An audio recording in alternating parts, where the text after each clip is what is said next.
There seems to be something to the group with this man from ATA, this Joseph King guy, and his wife Sophia. Supposedly, he met her over in the Philippines. She was 14 years old. They were doing meth and stuff over there. I guess the Philippine president put some kind of hit on all drug dealers, and I guess they came back to the United States where she eventually got her citizenship, but the man's older daughter, who was 17, left the house because she caught the mom shooting up. His best friend brought a hooker back with him.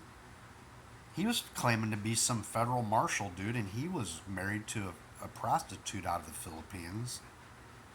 So it's kind of odd that the martial arts instructor tells me not to trust this man and her.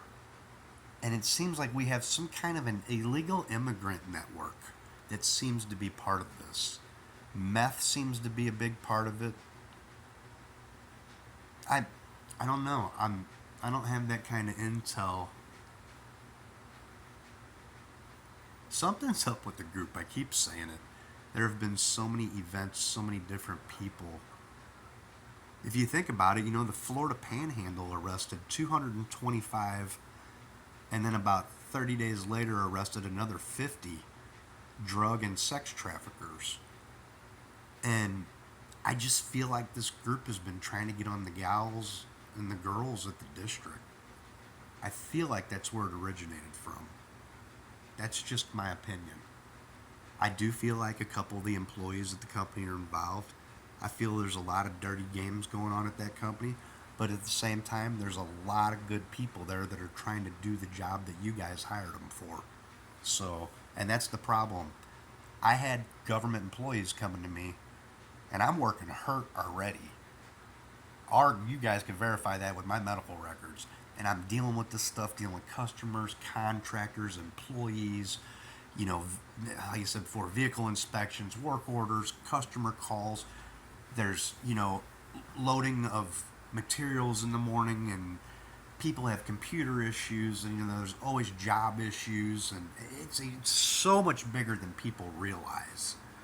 And there's a lot of money at the company.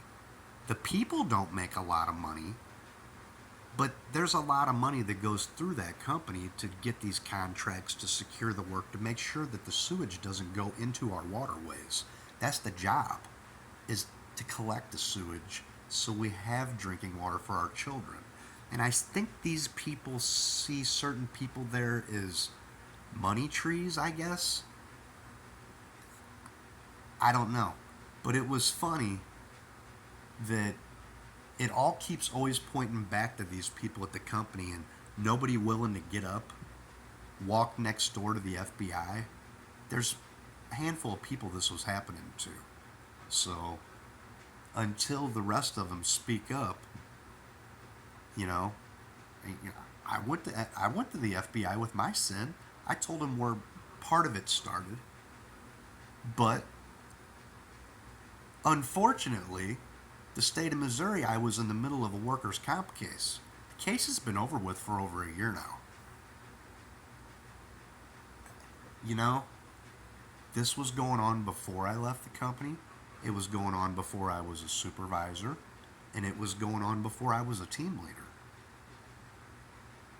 It's an ongoing problem with people being predatory with certain people there.